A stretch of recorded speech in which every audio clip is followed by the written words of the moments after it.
how many truly beautiful new cars can you buy right now?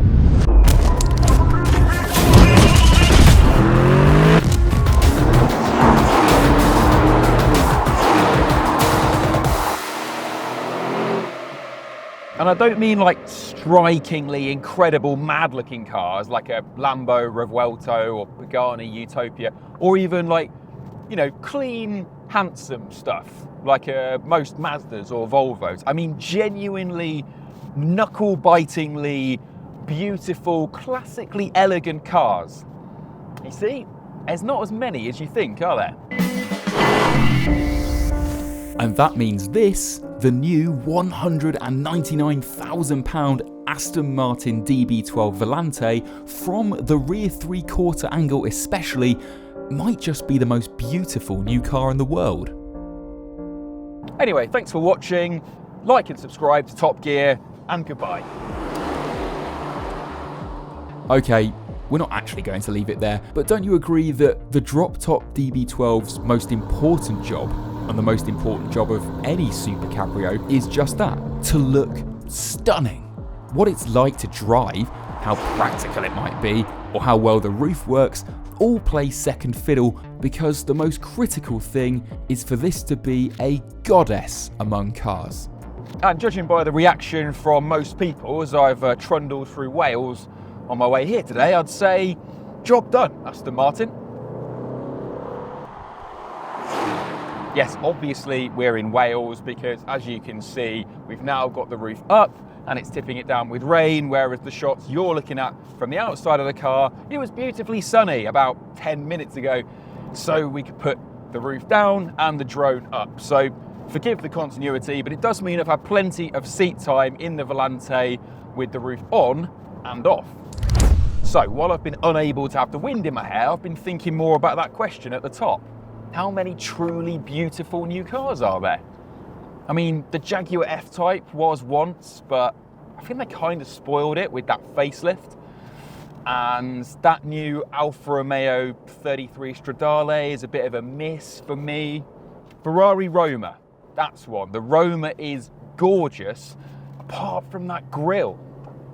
And speaking of spoiling the moment, it seems a little bit vulgar to now start talking about horsepower and cylinders and reducing this car to stats and numbers. I mean, you don't stand and look at York Minster and wonder what it costs to heat or retile the roof, do you? You just think, wow, how did human beings create something that stunning? So we could just leave it at saying the DB12 Volante is more than fast enough, and though it hasn't got the evocative note of the V12, yeah, that AMG twin-turbo V8 is, you know, a good engine to welcome into the cabin when you can put the roof down. You'll miss them when they've gone electric. If you're the sort of person who wonders what the Mona Lisa's bra size is, then I can tell you that the DB12 Volante's 4-litre twin-turbocharged V8 develops 671 brake horsepower and 590 foot-pounds of torque. It arrives at the back wheels only via an 8-speed automatic gearbox, which is a nice, smooth cruiser, but just delays the downshifts a fraction of a second too long when you're pulling on the paddles. It'll roar from 0 to 60 in 3.6 seconds and hit a top speed of 200. You're not even listening anymore, are you? You're just gazing at that car in that scenery. Wait, snap out of it, because, well, I'm going to puncture the mood a little bit here. There are a few flaws in this cabin, which is, yes, dramatically, unrecognisably better than the one you got in the DB11, but there are some flaws specific to taking the roof off. I mean, the text in some of this touchscreen is absolutely microscopic. It's like a 200-mile-an-hour eye test in here.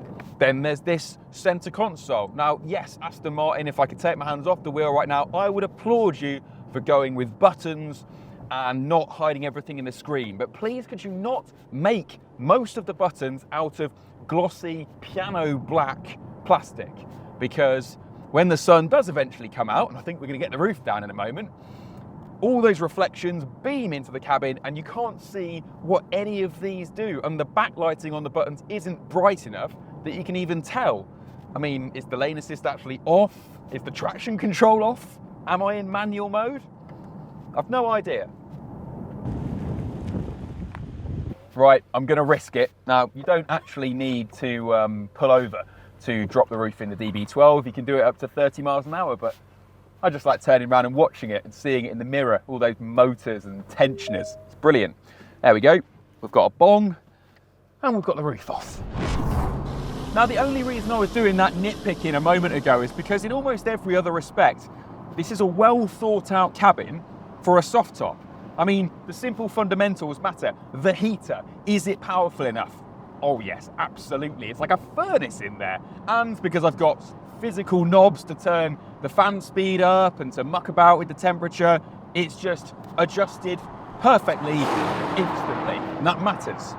So does having very, very powerful heated seats. These are much better than the ones in the Ferrari 812 GTS. There's some sensible consumer advice for you.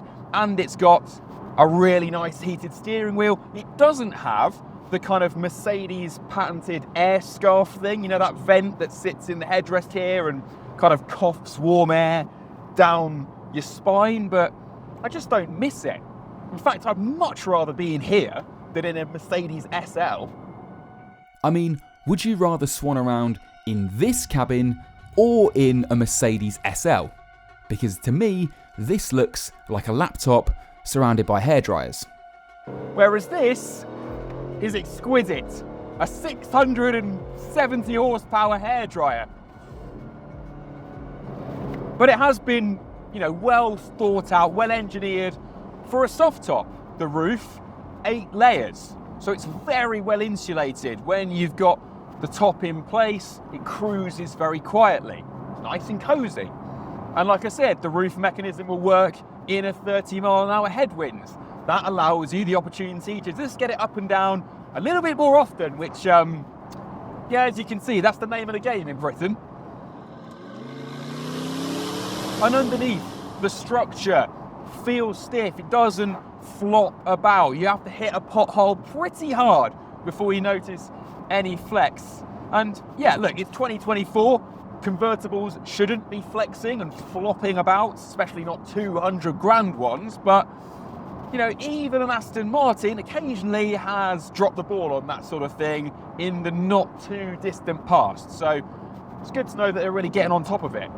They're really getting on top of everything now. It really feels like this company is actually going places. And I know, yes, it's got a German engine in the front, it's got Canadian billions behind it, but the people who build this thing, the people who set it up to drive with this perfect sweet spot between sort of Ferrari flightiness and agility and sort of Bentley suet pudding luxury, they're all Brits.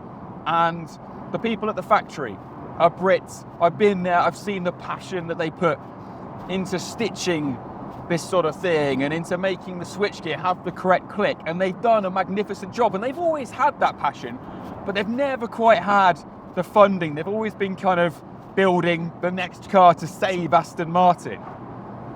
Whereas now, it's just so great to sit and talk to you, whatever the weather, and not have to think there's a but coming at the end of this sentence. You can just say, this is a properly brilliant Aston Martin Volante, and then I don't have to say, however. Obviously, it's not perfect. Here's the rear legroom, for instance. Ow, ow, ow, ow, ow. There's still no button on the boot lid that I could find to actually open it, and when the key finally does pop the boot lid, the space inside is pathetic. Like pretty much all soft tops, the visibility with the roof up is like wearing a balaclava, back to front. And personally, I do miss the more melodic soundtrack of the old V12s, even though losing all that weight from the nose has really helped out the handling. And while it is still very beautiful, was it just me who thought that the old DB11 was actually a little bit prettier at the front? This is the thing about the Brits, you see. I don't think we are the grumpy nation some make us out to be. I think we're a nation of optimists. Why else would we buy more cabriolets than any other country in Europe? And that's why companies like Aston Martin engineer the roof to come down in 16 seconds or less, because that may well be the length of the average British summer. And you need to make the most of it.